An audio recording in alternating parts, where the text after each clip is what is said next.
Definition அப்படின்னு சொன்னோம்னா a function which is not continuous, a function which is not continuous on R1, a function which is not continuous on R1 is called discontinuous, on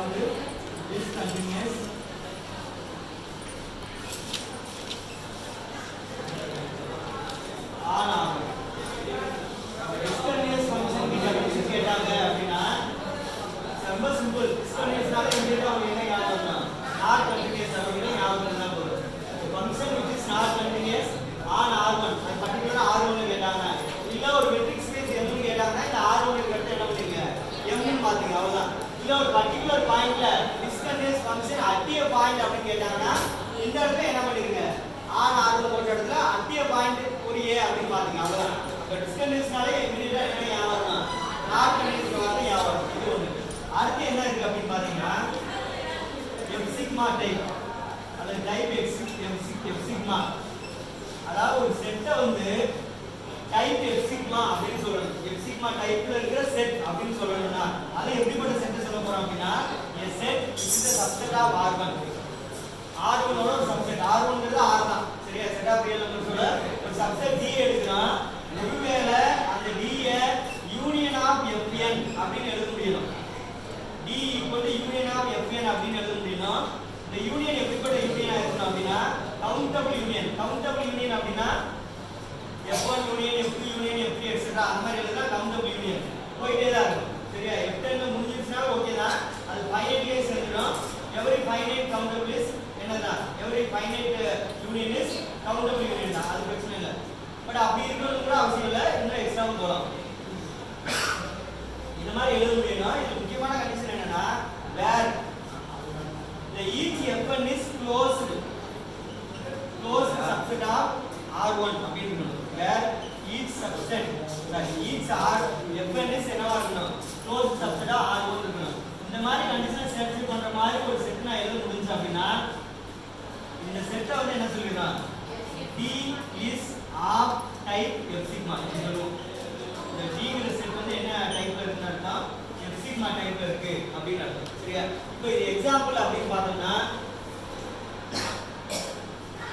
example 1 இப்போ நமக்கு புக்கோட அடுத்த side இது ஒரு பேஜ்ல முடிஞ்சிருக்கோம். அடுத்த சைடு பாத்தீங்கன்னா அந்த நம்பர் 1 அப்படின்னு போட்டுங்க. டஸ் அப்படின்னு ஆரம்பிக்கும் புக்ல. டைம் கொடுக்குறது எக்ஸாம்பிள் மட்டும் பார்த்துருவோம். பேஜ் நம்பர் 127ல பாருங்க.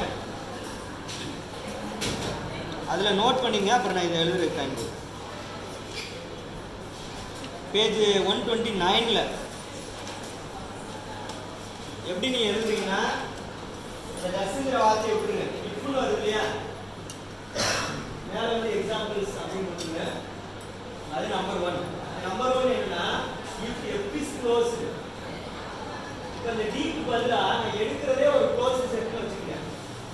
சரியா? நான் எடுக்க அந்த D க்கு பதிலா எடுக்கிற F எப்படி இருக்கு? எனக்கு க்ளோஸ்ட் செட்டா இருக்கு. அப்ப அது வந்து எனக்கு எப்படி இருக்குன்னு சொல்லணும்.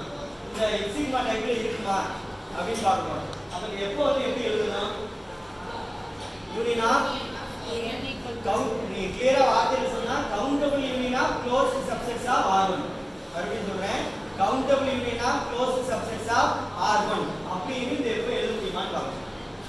சரியா? நான் எப்படி எழுதுறேன் அப்படின்னா அதே union n equal to 1 infinity Fn. ஆக்சுவலா எக்ஸ்பாண்ட் பண்ணா என்ன வரும்?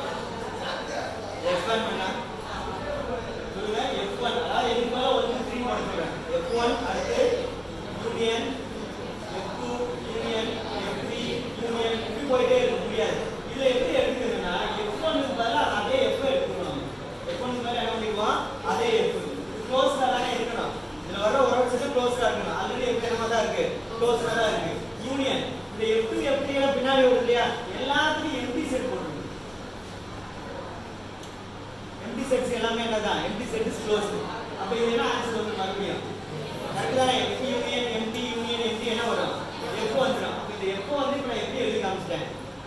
கவுண்டபிள் யூனியனா க்ளோஸ் செட்ஸ் எழுதிட்டேனா? therefore F வந்து என்னது?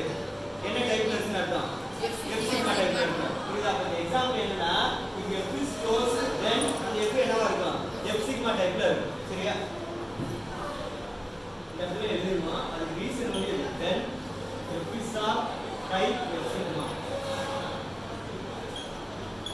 இது ஒன்று சரியா example 1 example 2 every open interval example 2 any open interval a b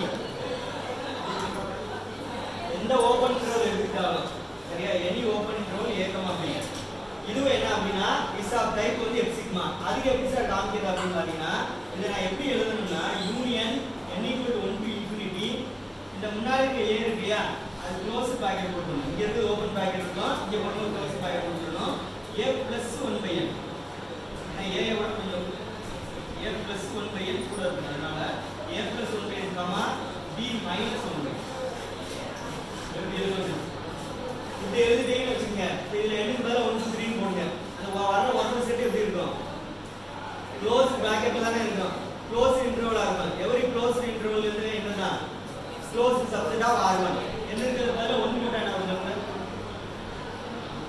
அந்த n மாறிட்டே இருக்கும் அதே மறந்துறாங்க சரியா அந்த இந்த மாதிரி இன்டர்வல் வந்து உங்களுக்கு போடுங்க எப்படிப்பட்ட இன்டர்வல் நம்ம ஏற்கனவே பார்த்தோம் இல்லையா சில நேரம் இப்படி வரும் 1,0 அப்படின்னு வரும் 1,0 னா மீனிங்லெஸ் அந்த மாதிரி வந்தா அதை எடுத்துடணும் ரிமூவ் பண்ணிடணும் ஒருவேளை 1,1 வந்தா அது சிங்கிள்டன் செட் 1 கன்சிடர் பண்ணுங்க ஒருவேளை அப்படி வந்தா சரியா இந்த மாதிரி இதெல்லாம் சேர்த்து இதை கன்சிடர் பண்ணீங்கன்னா அப்ப இந்த ஓபன் இன்டர்வல்ல என்னால இப்படி எழுத முடியுது